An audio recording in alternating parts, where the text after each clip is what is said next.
Let's start at the beginning of the week.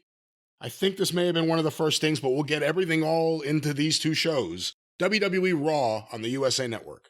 Oh my gosh. Well, see, I didn't know where you were going, so I got to grab my notes. Oh, yes, here's my notes. I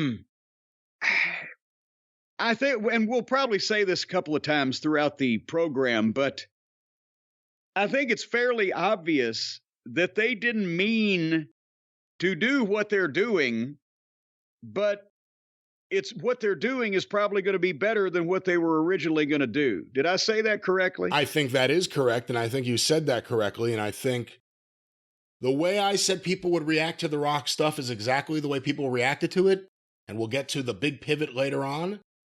But leaning into it and pivoting the way they did may have produced something a whole lot more special. Because again, people are now, they're like, well, wait a minute, what the fuck? And, there's some people, oh, they meant to do this all along. Yeah, they're prognosticators on the level of Nostradamus. Or they have sensed what they got, the backlash, and they've figured out a way to capitalize on it. But who would have thought that we would be talking about The Rock as a heel in 2024 and his real life animosity with the fans, such that his daughter's getting death threats on Twitter. Of course, death threats on Twitter. It's kind of like a low-fat Twinkie, but still it's ridiculous to think of. But nevertheless, on Raw on February the 5th, did you notice that Law and Order goes off right off the air right at 8 p.m. sharp? I did. I've been paying attention to that ever since we noticed that the Big Bang Theory goes a minute into Dynamite. Well, over on the USA Network, they want to get the reruns out of the way so they can get the high-rated first-run programming underway. But the SmackDown recap with Cody and Roman and The Rock and the whole thing that started the turmoil, it came off better not only in the with their world-class editing facility where they could put it together, but also because, they're, as we said, they're starting to leave that wiggle room. And then Seth Franklin Rollins limp danced to the ring. He's trying to do whatever it is that he does on his entrance with his bad knee, and at the same time show people he has a bad knee because he's wearing the brace on over his pants. And it just looks like an old man that's constipated going to the ring. It looks odd, does it not? Yeah, I mean, his whole general thing is to look odd. I mean, he has giant shoulder pads like Bette Midler or something. I don't know what the hell's going on over there, but... Remember the guy from Talking Heads? David Byrne. Yes. The other thing is he's kind of shown in the last several weeks in several segments, Cody, Drew McIntyre, different things, that once you get past the whole, I'm a revolutionary, like, you're not. Where's the revolution? Where's the vision? Where's all these things? It's just you're saying these things. When he's serious, he's really good. Yes. It's all this other, goofy stuff, but we're getting more of the serious Rollins lately, and I like it. But I'm wondering why that he's not then, because Drew's getting serious, and Cody's in his own way serious as a heart attack, and Roman, and why is Seth not stepping? He's still doing some of the whatever it is, but then he will get serious, and you want to listen. But I wish he'd go ahead and come out and sell the fucking leg and talk about how that he's not 100%, but by God, he's going to fucking succeed. A little gravitas to the situation. But anyway, he kind of tried to come back with Rollins, or with Reigns, rather, talking about his big pops. And as soon as he referenced SmackDown, they started booing. And the Cody chants, and they had the "We Want Cody" signs, and says that, well, I want Cody too. So he called Cody out, and Cody does the big entrance, and they get the big chants. And now the crowd is chanting, Rocky sucks, we want Cody. And one of the signs is fire Dwayne. And I told you this would happen. Well, you don't have to sound like a goddamn a nagging wife about the water bill, for heaven's sake. I told you have that sink running too long. Well, I had to brush my teeth, honey, once a week. You could turn off the sink while you're brushing and turn it back on when you're done. You've had practice at this. I've heard this speech, yes. But anyway, so they've accomplished something here. I'm not sure what. But then Seth wanted an answer. He needs the match as much as Cody does. The fans boo. And Seth has to know that he's better than the last time that they faced, because Cody's beaten him 3 times, right? It was 3. It was, yeah. Including with a torn pec with one arm. Yes. So Seth says, are you going to fight me at WrestleMania? The crowd boos and Drew's music plays. And Drew comes out and says, I speak for everybody when I say, what the hell? What the hell are you doing? And he proceeds to tell fucking, the people what we're all thinking. Cody, you got to finish your story. And the people, yay! And Drew's got the T-shirt on with the tombstone of, R.I.P. CM Punk's WrestleMania main events. They're still working that deal. And Drew wants Seth at WrestleMania so he can win that title and blah, blah, blah. And then so Drew said, big pitch to Cody, don't let your dad down. And then Seth tells Drew, don't be a prick. I've beaten you twice. And then Drew, go ahead. Let me stop you there. When was the last time we heard the word prick at 8 o'clock on USA Network? Well, I think, with the headlines of the past few weeks, I believe we've probably raised the bar on language a little bit at this point. But this was great because that's when Seth said, I've beaten you twice, Drew. Drew says, well, Cody's beat you 3 times. And I think Drew is becoming one of the best promos in the WWE, but that also means that if Seth has beaten Drew twice and Cody's beaten Seth 3 times, and Cody ought to be able to kick his shit out of Drew, doesn't it? But nevertheless, that's why maybe the 1-loss records are not always a good idea in wrestling. But in this case, it works. So anyway, Drew's story is it's time for him to take it from there. And he just headbutts Seth and gets in a fight with Cody. And Cody nails Drew and he takes a bump to the floor. And Drew's laughing about the whole thing that he's created. So they're still keeping us interested in what the fuck's going to go on with all of these people.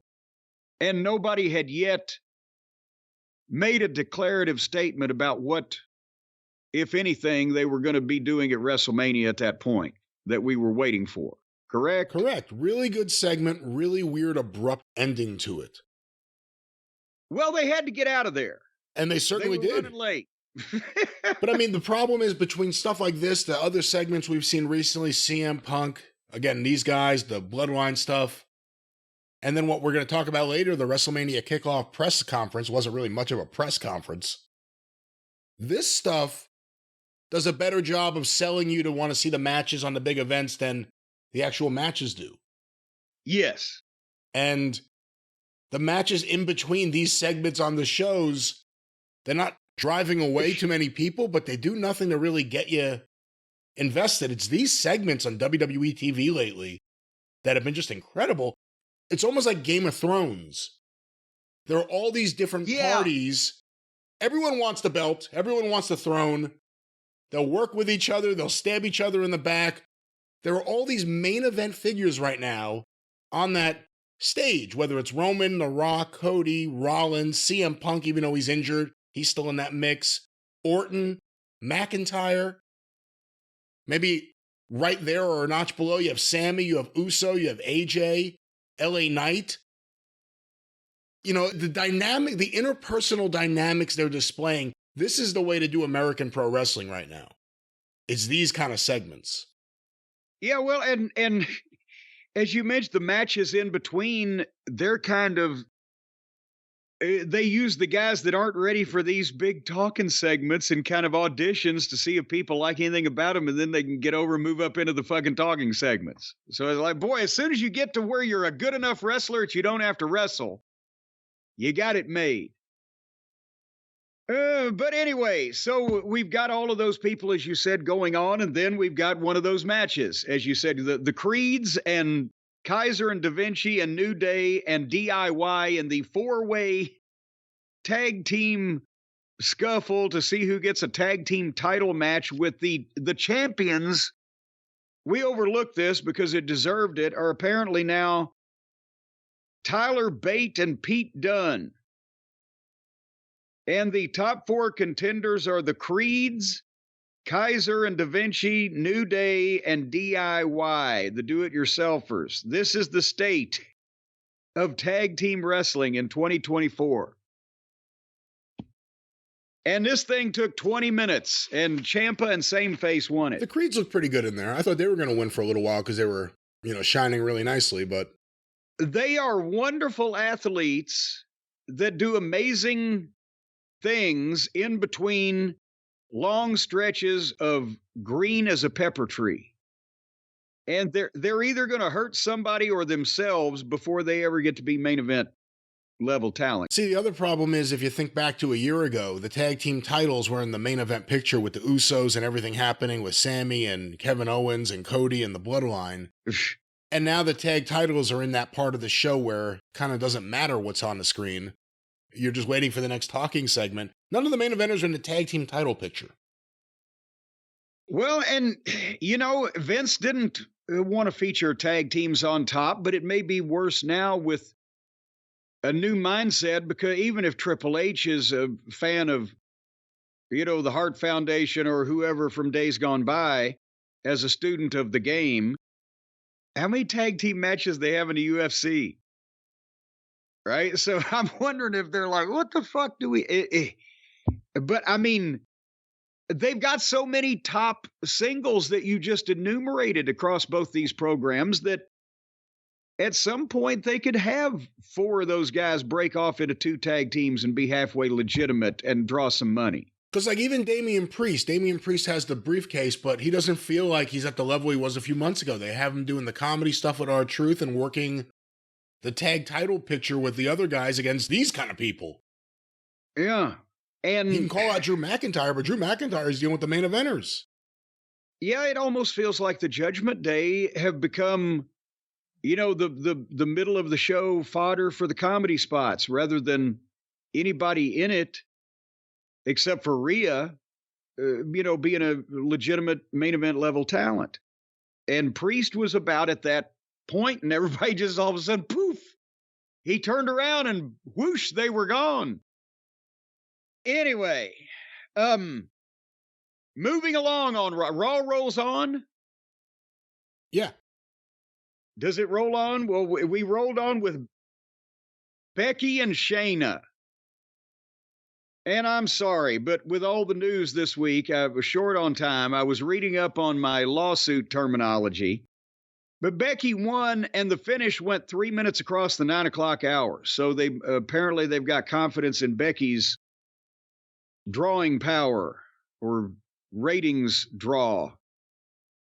Did I miss anything? No. Okay.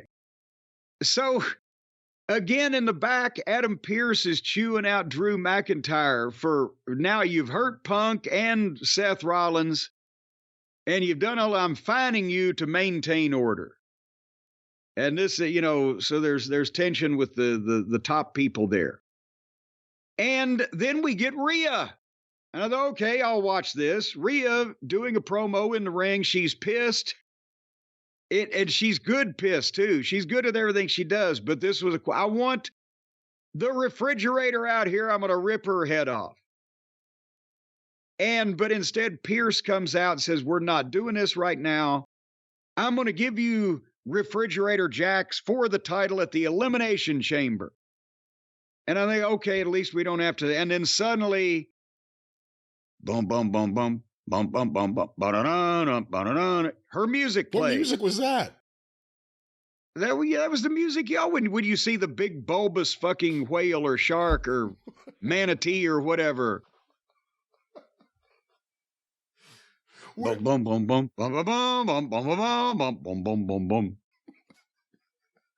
And here she comes.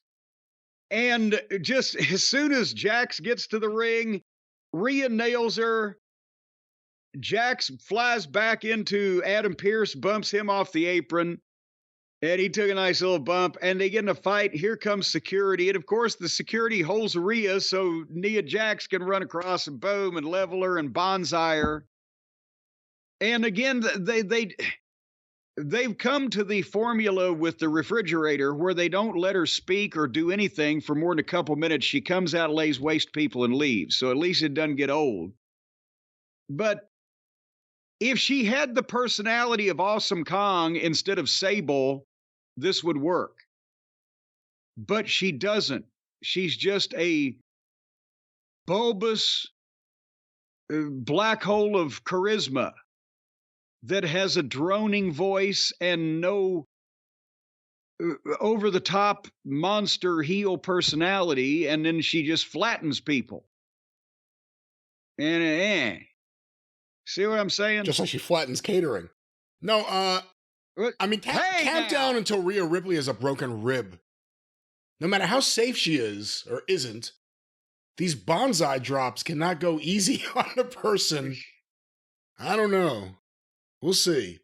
Well, and I'm more worried about the upper frontal protuberances than the ribs because that can't be healthy. They're going to get her out of the way before WrestleMania, right? WrestleMania will be Rhea against either Becky or... I think it's Becky, yes. So the refrigerator is the elimination chamber, and in Rhea's home country, so she'll obviously be the favorite, but I'm keeping my fingers crossed. Before we skip over it, did you watch Ivar and Valerie Halla against Tozawa and Model Girl in the mixed tag? I did not until I saw people on Twitter sending me comments saying you have to see this match. If it had taken place a few years ago, it would be a candidate for the worst match ever, but now it's just, you got to see how bad it is. Specifically, Model Girl. Well, and the first thing, I don't know what the fascination is with Tozawa. He's smaller than both the girls. But I started to fast forward, and I couldn't because it was immediate.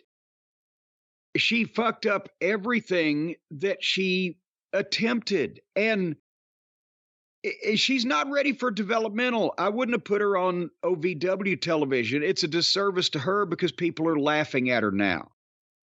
But she botched the spots. Her shit looks fake. The timing sucks. The expression on her face is one of she's concentrating on something that is absolutely confused and bumfuzzled her. And you can tell. She's just not getting it. I don't know. Did she want to be a wrestler, or was she one of these people that they got because she was a model and tried to teach her how to wrestle? Or what's happened here? I don't know her background. I'll see what we can find out very quickly, but she did the Muda hamstring. Hamstring? Did you say hamstring? Well, excuse me, I'm laughing already about it. She did the... I know, I saw it. She did the Muda hamstring elbow. But like, it was no elbow. It was just like she did the flips and then she like stopped a little bit before the rope and just like kind of ran back a little bit.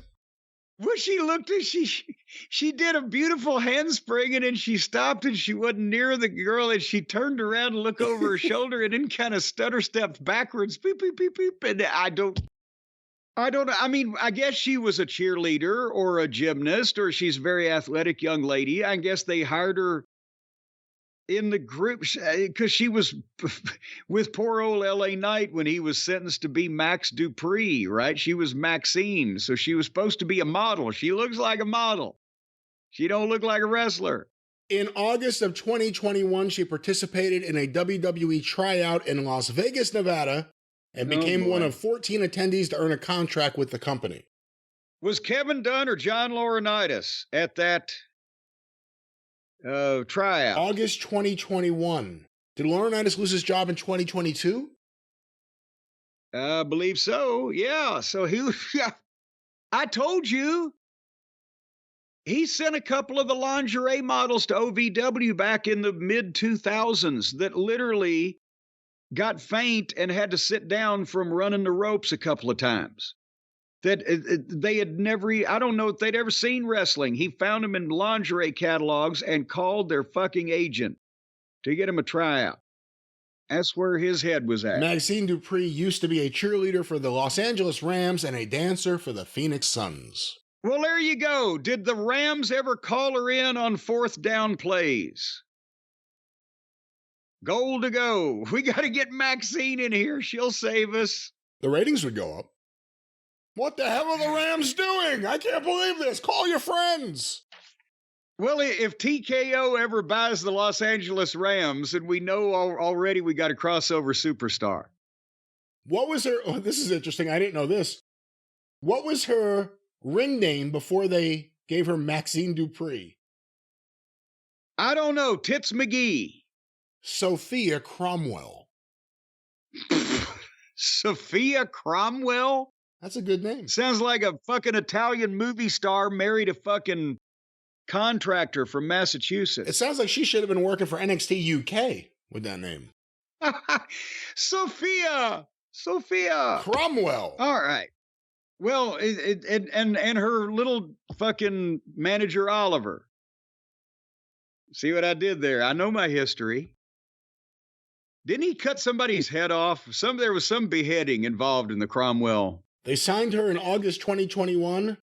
Her debut was March 22nd, 2022. Ooh. Well, I'll tell you what, it's now almost March 2024, and I don't think that there was ever any student that we had in OVW that was performing like this after 2 years or 2.5 years of training. Frame-wise, do you worry about someone, whether they're talented or not, if they have that kind of frame? She doesn't have a lot of meat on her bones. She's tall and slender when it comes to taking bumps and stuff. Well, I mean, everybody's different. You wouldn't think that a lot of the men in the business in history should have taken the bumps that they took or been able to do some of the things that they did. But at the same time, no, she doesn't have particularly the frame to be a not only believable, but to be a wrestler because there's so little weight distributed over so long of an area. She's like one of the little, she can't move the ropes when she hits them. When she takes a bump on the mat, it goes poof. It's just, there's no force behind anything. She can do some nice cartwheels, and I encourage her to keep doing things like that in another line of work. Anyway, moving along from Model Girl, we got other things to talk about. The heart-to-heart talks with the Judgment Day members, where they're just having the casual conversation about their plans and who they are supposed to be taking care of and everything. Is this something that's getting them less over as individuals than they were before? Even Dominic now, they still like to boo him, but he's just standing around. The Judgment Day went from being the big thing on Raw, involved in all the main stuff, kind of like the bloodline of Raw, to being the upper mid-card, sometimes comedy afterthought on Raw, with everything else going on. They may get multiple segments, but it's going to be a comedy segment, a bad backstage drama segment, and nothing that puts anyone in that group over as being on the level of the serious main eventers. And that's what it was here, because Truth came in and they had to do the stagey repartee, and then they let him hang out in their clubhouse, wherever that is. Then he finds the T-shirts and gets an idea. And then we go to JD Funko versus The Miz. And I'll skip ahead and be the spoiler. JD's about to put Miz away, but Truth comes out and starts throwing out all the T-shirts that he found for free to the people. And then they have more match. And finally, R-Truth is there and hands JD about 10 grand. Now, where did he get this money when he was just throwing them out to people at random when he came out? But now he's got this giant stack of $100 bills that he's picked up wherever the fuck. And as he hands JD the 10 grand or whatever it is, Miz hits his finish from behind 1, 2, 3. Money goes flying in the air. Money goes flying in the air. And again, I remain pissed off that not a motherfucker went for a grab for one of those bills. And it looks like $10,000. But for me, for $198 in $1 bills, I had to get sucker punched in Memphis that night. And so, truth, yes, I understand what you say. He's good at what he does. If you're going to do complete Gilligan's Island type comedy where nothing can be taken seriously, he's doing it well. But it just makes everybody involved look like complete idiots, doesn't it?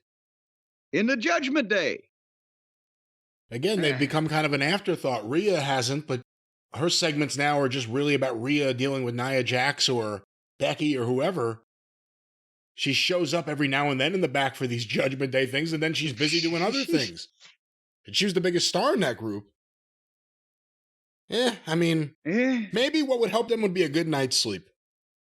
You know, I never thought of it that way. But maybe if they laid their head down and got a good night's sleep, they could dream about something to make people take them a little more seriously and start doing that.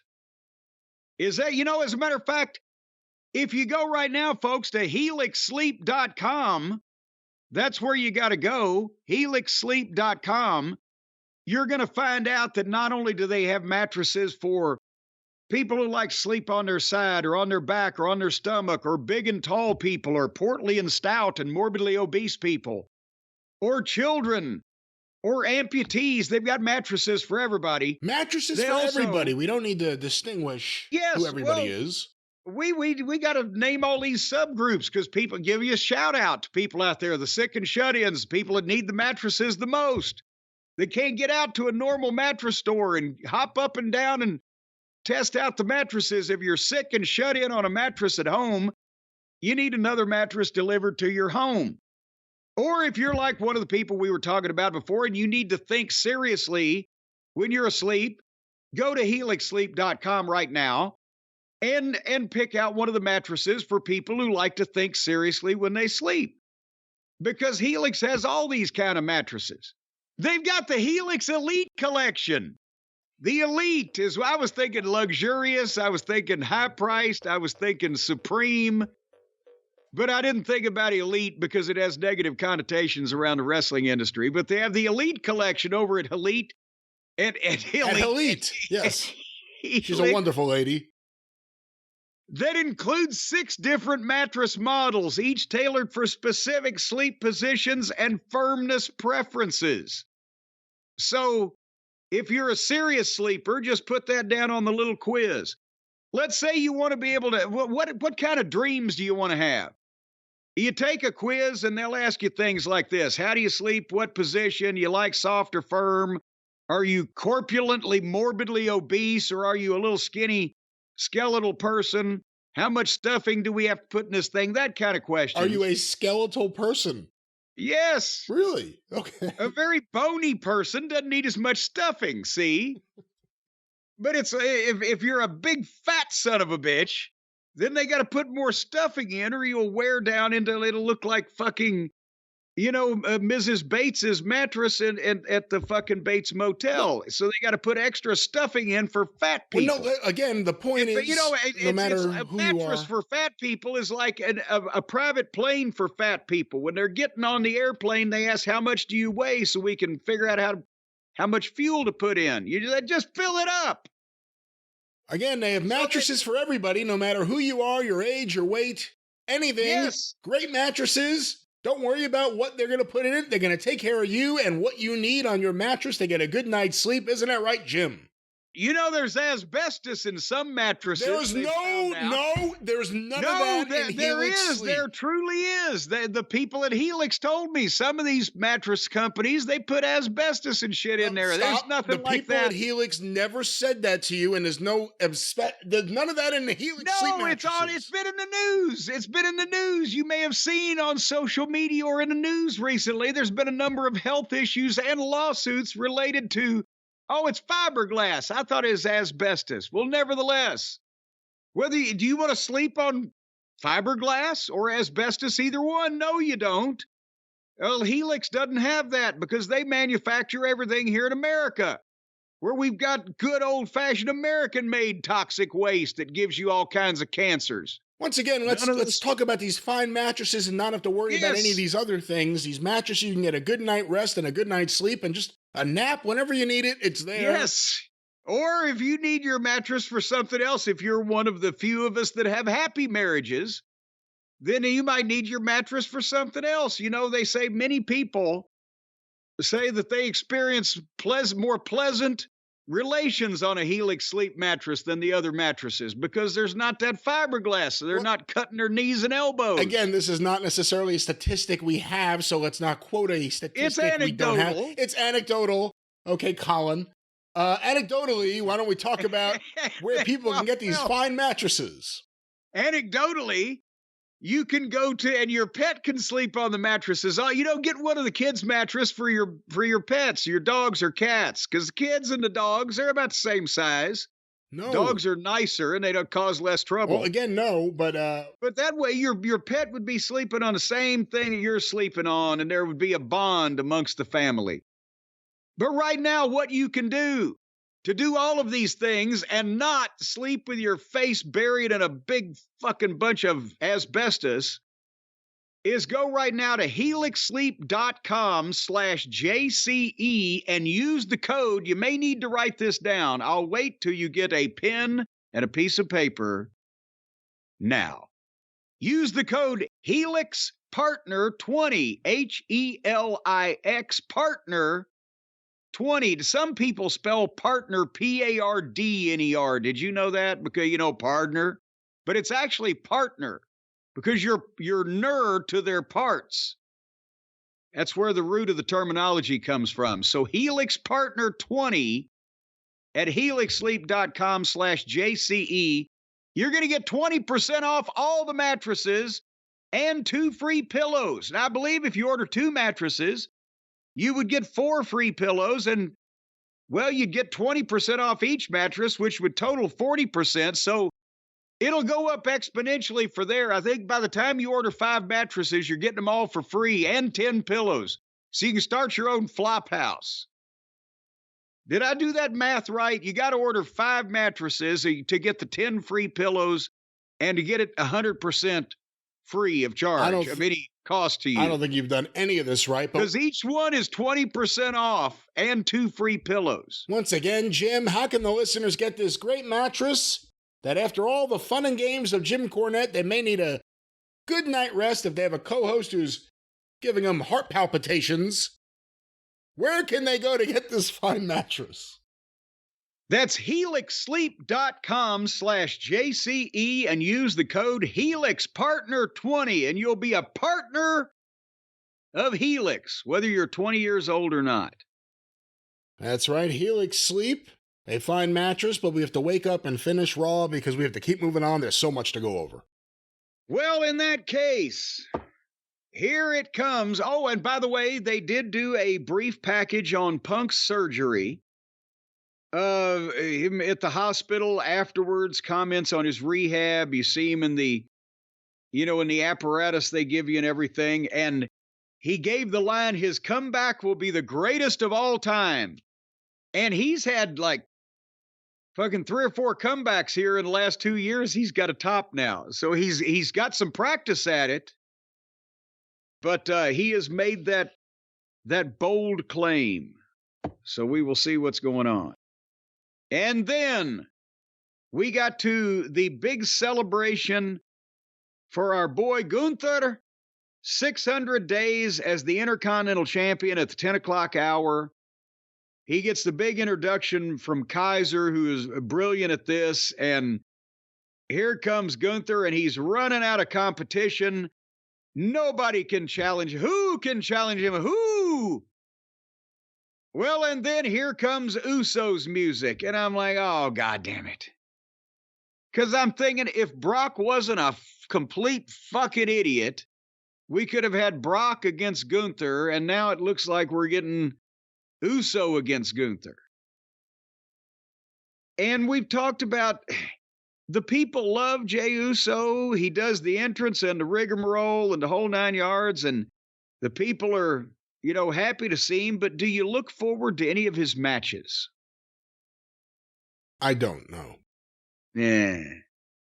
So the people are yeeting for Jay as he tells Gunther how much he respects him and etc. And then Gunther puts Jay over as a great tag team guy, greatest tag team, blah, blah, blah. That means you only had to put in 50% of the work. But I did all the work on my own. And I'm thinking, the only thing that would add to Gunther and his Imperium Stooges is if we could get like Peter Lorre in his prime to come out and be like his Prince Nana and just stand there and smirk and rub his hands together.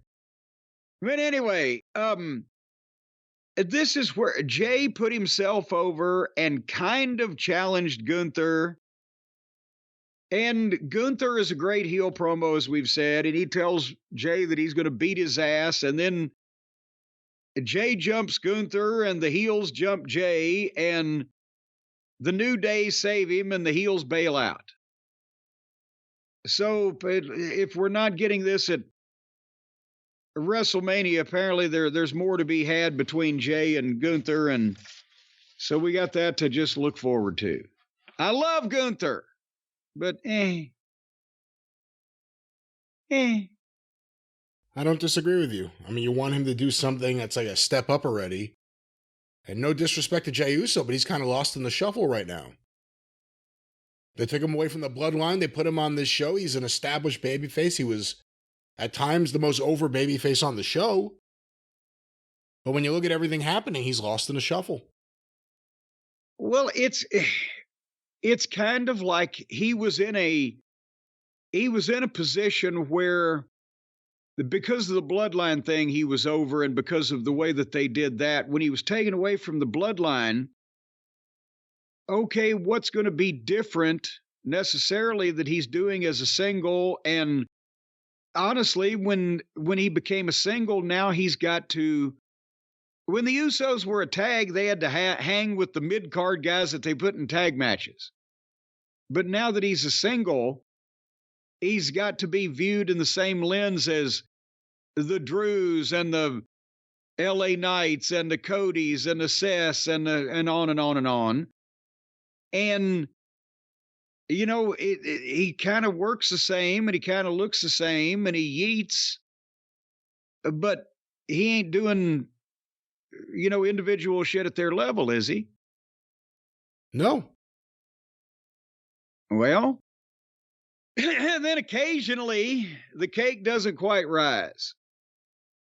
But speaking of yeast not rising, there's a transition there somewhere. The women's tag team title was on the line with Chance and Carter against Kerry and Oscar. And the referee was the only one in the match over 5 feet tall. I don't think they changed the belts, did they? No. The Kabuki Warriors are still the tag team champions. Well, it'd break my heart if they lost those belts. Sami Zayn is another guy that may be kind of in the Jey Uso position, because remember, a year ago, he was challenging for the title and people were saying he ought to beat Roman Reigns. He ought to be the one to beat Roman Reigns in Montreal. What a moment that would be. And how much business would we sacrifice over the next fucking 4 years or whatever? But they did a sit-down interview with him talking about Drew McIntyre and overall his last year, and he wants to prove he's a main eventer because they're acknowledging that he's the same position that Jay is in when it was him and Owens and the Usos and the story with the bloodline and the baby faces and etc. The sum of the whole was greater than parts or whatever. It covered up everybody's weak points as far as hanging with the top main event level singles talent when the teams were over. But,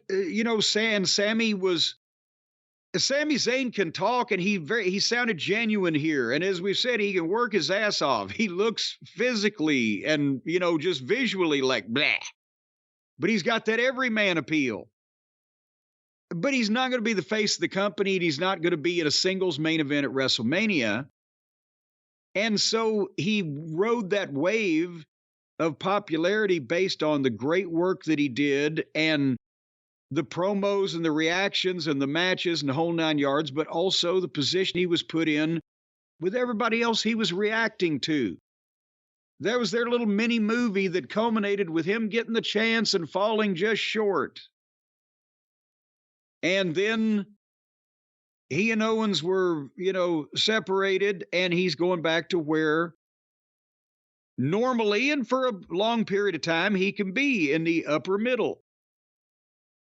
But, and people like him, so you can use him in the mix with the top singles guys, but he's not going to be continually on an ongoing basis challenging for any of the multiple world titles as a single.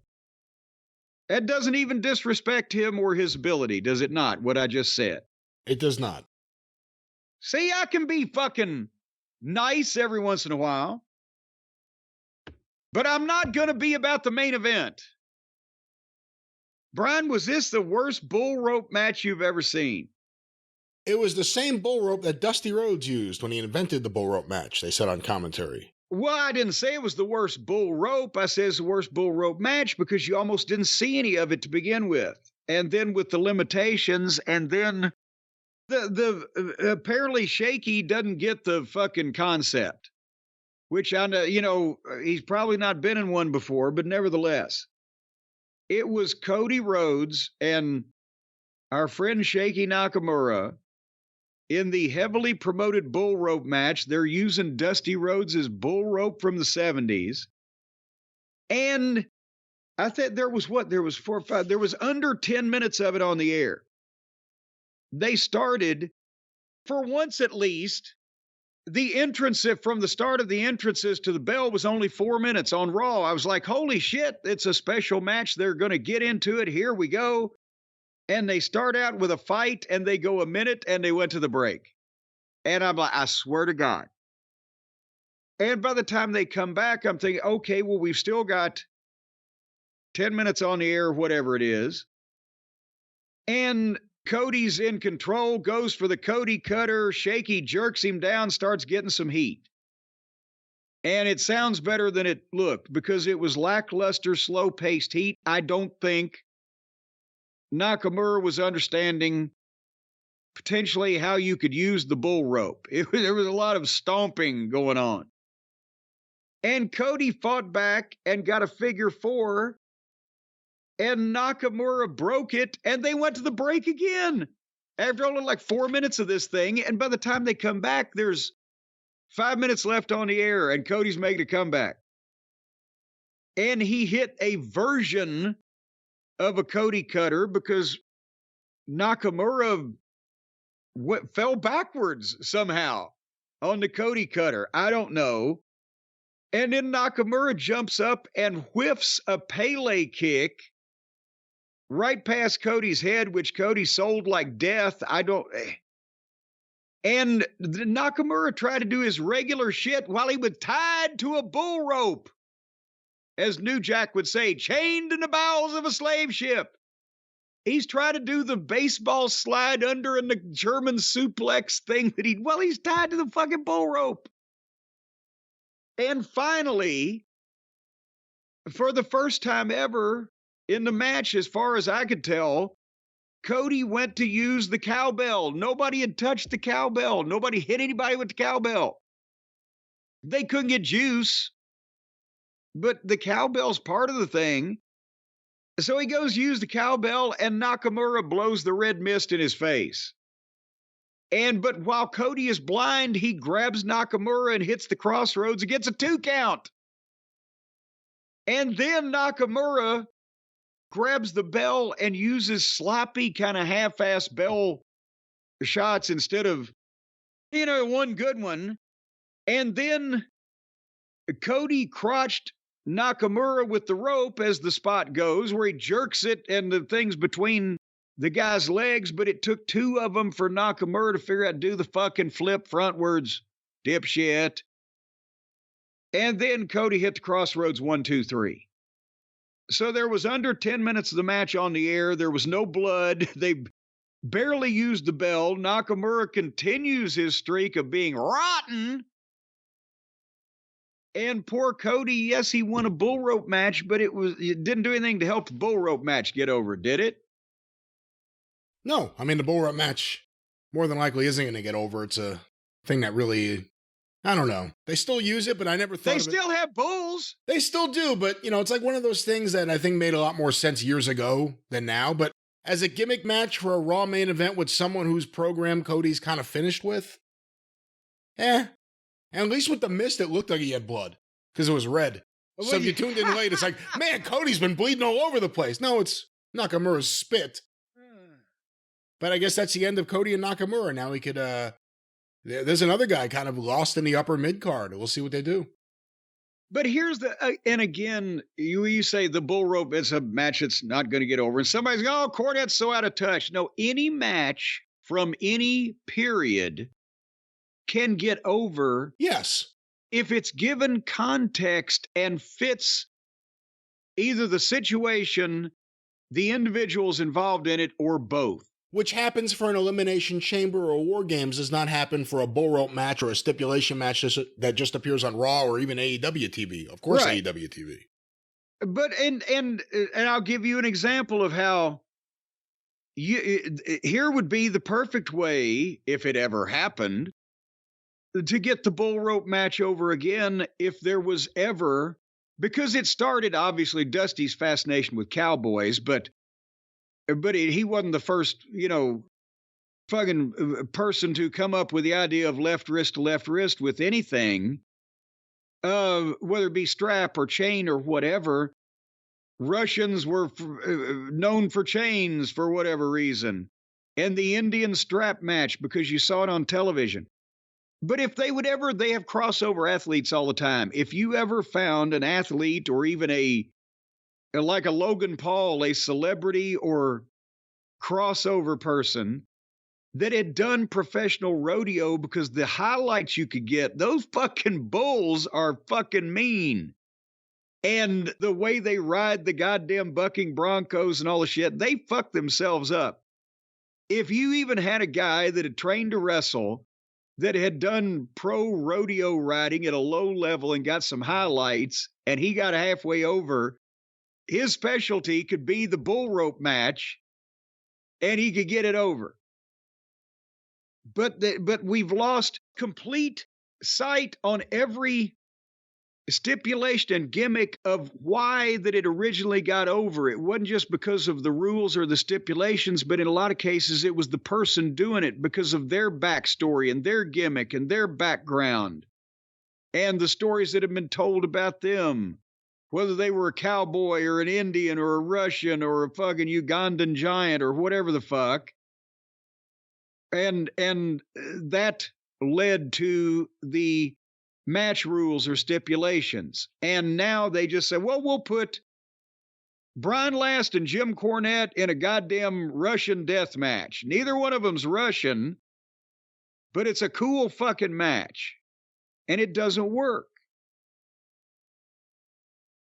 Am I doing an editorial here, or are you still there? That was WWE Monday Night Raw.